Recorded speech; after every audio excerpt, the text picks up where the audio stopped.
तो गाइस हम सब जानते हैं कि डीसी में बहुत पोटेंशियल है और ये पोटेंशियल हमें पता चलता है उन कैरेक्टर्स को जानते हुए जिन्हें हम आगे आने वाली मूवीज में देखने वाले हैं। डीसी एक्सटेंडेड यूनिवर्स में हम अपने कई फेवरेट सुपर हीरोज को एक्शन में देख चुके हैं, पर डीसी की टोटल 8 मूवीज में पूरे मिलाकर भी 15 कैरेक्टर से ज्यादा नहीं दिखे, जिनमें से 2 मूवीज तो हीरोज के बारे में थी भी नहीं। हालांकि डीसी के पास अभी भी कई बड़े वेपन्स हैं जिन्हें कहा जाता है ए लिस्ट सुपर हीरोज, जिन्हें मूवीज में दिखाकर डीसी तगड़ा फायदा उठा सकता है। चाहे हम बात करें ग्रीन लैंटर्न, मार्शियन मैनहंटर या फैन फेवरेट डॉक्टर फेट और जॉन कॉन्स्टेंटिन की। ये वो कैरेक्टर्स हैं जिन्हें फैंस एनिमेटेड यूनिवर्स और टीवी सीरीज से जानते हैं और मूवीज में देखना चाहते हैं। तो गाइस मैं हूं अमन सिन्हा और आज हम बात करने जा रहे हैं उन डीसी कैरेक्टर्स के बारे में जिन्हें हम आगे आने वाली मूवीज में देखना चाहते हैं। तो स्पॉयलर्स का ध्यान रखते हुए चलिए शुरू करते हैं।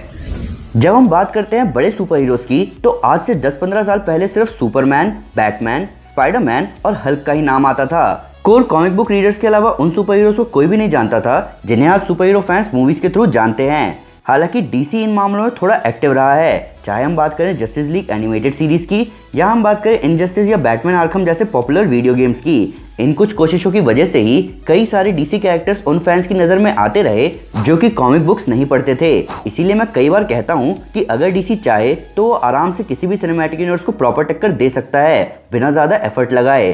तो सबसे पहले बात करते हैं रॉबिन की। जब भी बैटमैन का नाम लिया जाता है तो उसके साथ एक और नाम सामने आता है, रॉबिन। रॉबिन बैटमैन का हेल्पिंग हैंड है, उसका साइड किक है जो कि उसके मिशन में उसकी हेल्प करता है। और Batman versus Superman dawn of justice से हमें पता चलता है कि डीसी एक्सटेंडेड यूनिवर्स में रॉबिन था जिसे मार दिया जोकर ने, पर कॉमिक्स में और भी कई रॉबिन थे। हालांकि ये बात हमें इसी साल पता चली कि जो रॉबिन डीसीयू में मर चुका है वो कोई और नहीं बल्कि डिक ग्रेसन था, जो कि आगे जाके बनता नाइटविंग। ये बहुत सोचने वाली बात है क्योंकि कॉमिक्स में जो रॉबिन मरता है वो होता है जेसन टॉड, जो कि आगे वापस आता है रेड हुड के नाम से। पर फिलहाल हम फैंस किसी भी रॉबिन को डीसीयू में देखने को तैयार हैं, चाहे पुराना रॉबिन जिंदा होकर वापस आए या नया रॉबिन हमें बैटमैन के साथ दिखे, चाहे वो खतरनाक वाला रॉबिन ही क्यों ना हो।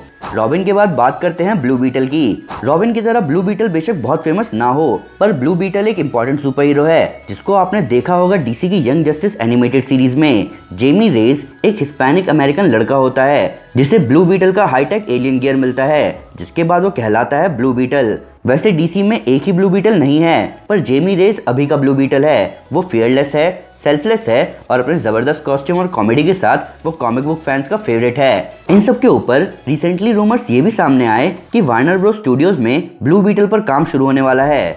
अब बात करते हैं ग्रीन एरो की। ग्रीन एरो ऑलरेडी बहुत फेमस है, चाहे हम बात करें उसके जस्टिस लीग अनलिमिटेड के एक्शन की या हम बात करें फैन फेवरेट CW के ग्रीन एरो सीरीज की। टीवी पर एरो सीरीज के खत्म होने के बाद फैंस अब ऑलिवर क्वीन को मूवीज में देखने के लिए बेचैन हैं। हालांकि टीवी में दिखने वाला ग्रीन एरो कॉमिक्स में ऐसा नहीं होता। कॉमिक्स का ग्रीन एरो बहुत कॉमेडिक और बहुत कम सीरियस रहता है। प्लस अगर आप नहीं जानते तो मैं आपको बता दूं कि कॉमिक्स की बैटमैन वर्सेस सुपरमैन फाइट में ग्रीन एरो अपने दांत से सुपरमैन पर क्रिप्टोनाइट एरो मारता है। ग्रीन एरो के बाद बात करते हैं बैटगर्ल की। मैं कभी कभार इस बात से बहुत नाराज हो जाता हूँ कि डीसी बहुत समय लगा रहा है पूरी तरह खुलने में, क्योंकि डीसी के कई ऐसे एलिमेंट्स हैं जिन्हें फैंस मिस कर रहे हैं मूवीज में। बैटगर्ल या कहे ऑरेकल उनमें से एक है। मार्च 2017 में अनाउंस की गई ये मूवी आज तक हम फैंस के सामने नहीं आई। उस वक्त कहा जा रहा था कि जॉस व्हीडन इस मूवी को डायरेक्ट करेंगे, पर 2018 में जॉस व्हीडन इस प्रोजेक्ट से हट गए और फिलहाल ये बात पक्की है कि इस मूवी पर काम चल रहा है, पर इस बात को लेकर कोई श्योर नहीं है कि ये मूवी आएगी कब। पर अगर एक चीज की श्योरिटी है तो वो ये है कि इस मूवी में माइकल कीटन के बैटमैन अपने रोल में दिखेंगे, जिसका मतलब हो सकता है कि ये मूवी अल्टरनेट यूनिवर्स का हिस्सा हो।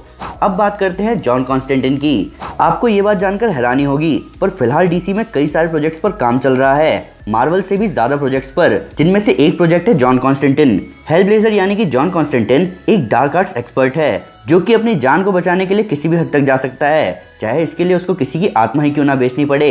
द डायरेक्ट ने रिसेंटली हमें बताया कि Warner Bros live action John Constantine movie पर काम कर रहे हैं, जिसे प्रोड्यूस करेंगे जे अब्राम्स। इसके साथ साथ जे अब्राम्स एक justice league dark TV series पर भी काम करेंगे जिससे जॉन कॉन्स्टेंटिन जुड़ा हुआ होगा। कॉन्स्टेंटिन के बाद बात करते हैं हॉकमैन, हॉकगर्ल की। आपको रिसेंट न्यूज़ अगर नहीं पता तो मैं आपको बता दूं कि हॉकमैन हमें ब्लैक एडम मूवी में दिखने वाला है, जिसका रोल प्ले करने जा रहे हैं एल्डिस हॉज। जस्टिस सोसाइटी का इनिशियल मेंबर हॉकमैन यानी कि कटार हॉल डीसी के आइकॉनिक सुपर हीरोज में से एक है। जहां हॉकगर्ल जस्टिस लीग की मेन मेंबर्स में से एक है, वहीं उसका पार्टनर हॉकमैन एक इजिप्शियन प्रिंस का अवतार होता है जो कि बिलोंग करता है प्लेनेट थेनेगार को। हॉकमैन के पास आर्टिफिशियल विंग्स हैं और एक nth metal gravity bending mess है जिससे वो बुरे लोगों की बैंड बजाता है। हॉकमैन के बाद बात करते हैं मार्शियन मैनहंटर की। जॉन जोन्स यानी कि मार्शियन मैनहंटर जैक स्नाइडर के हिसाब से डीसीयू में है। जनरल स्वानविक असली में मार्शियन मैनहंटर हैं जो कि अलग अलग लोगों का रूप लेके अर्थ पर रह रहे हैं। मार्शियन मैनहंटर ही सुपरमैन की मां मार्था की बॉडी में ट्रांसफॉर्म होके लुइस से मिलने आती है जस्टिस लीग मूवी में। तो मैं भी मार्शियन मैनहंटर को अपने असली फॉर्म में डीसीयू में देखना चाहूंगा, पर फिलहाल कोई ऐसी इन्फो अभी सामने नहीं आई जिससे हमें क्लियर हो कि मार्शियन मैनहंटर की मूवी हमें डीसीयू में दिखेगी।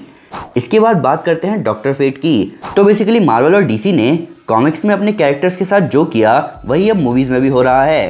बेसिकली कॉमिक्स में डॉक्टर फेट को पहले इंट्रोड्यूस किया गया था, जिसके बाद मार्वल डॉक्टर स्ट्रेंज के कॉन्सेप्ट के साथ सामने आए। पर मार्वल डॉक्टर स्ट्रेंज की मूवी पहले लाकर डीसी की प्रॉब्लम बढ़ा चुके हैं, जहां डॉक्टर फेट को मूवी में देखकर लोगों को सीधे सीधे डॉक्टर स्ट्रेंज वाली वाइब आएगी। हालांकि ये कैरेक्टर बहुत औसम है, जिसके बारे में अच्छी खबर ये है कि आने वाली ब्लैक एडम मूवी में हमें ये कैरेक्टर दिखेगा जस्टिस सोसाइटी ऑफ अमेरिका के मेंबर के रूप में।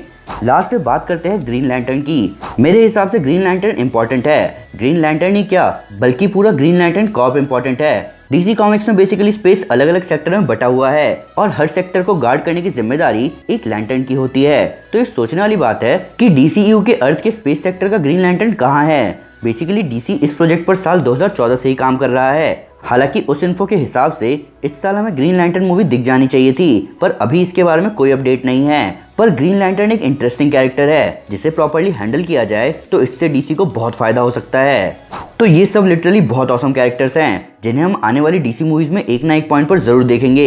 हालांकि तब भी डीसी ने इस साल कई सारे ऑसम प्रोजेक्ट्स अनाउंस किए ही हैं जिन्हें हम फैंस अगले साल एंजॉय करने वाले हैं। पर बाकी रूमर्ड या नॉन रूमर्ड प्रोजेक्ट्स हमें कहीं ना कहीं बता रहे हैं कि आने वाला टाइम कई सारी सुपर हीरो मूवीज से भरा हुआ होगा।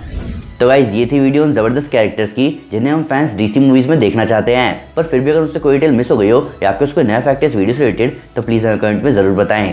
साथ ही साथ आप मुझे ये बताएं कि इन सारे कैरेक्टर्स में से आपका फेवरेट कैरेक्टर कौन सा है। ऊपर से लेटेस्ट सुपर न्यूज़ और ऑसम सुपर फैक्ट्स के लिए हमें फेसबुक, ट्विटर और इंस्टाग्राम पर फॉलो करना ना भूलें। हम हर जगह हैं।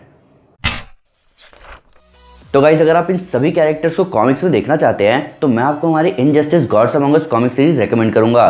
साथ ही साथ अगर आपको वीडियो पसंद आए तो इस वीडियो को लाइक और शेयर जरूर करें। ऐसे कई सारे सुपर कंटेंट के लिए हमारे चैनल को सब्सक्राइब करना ना भूलें।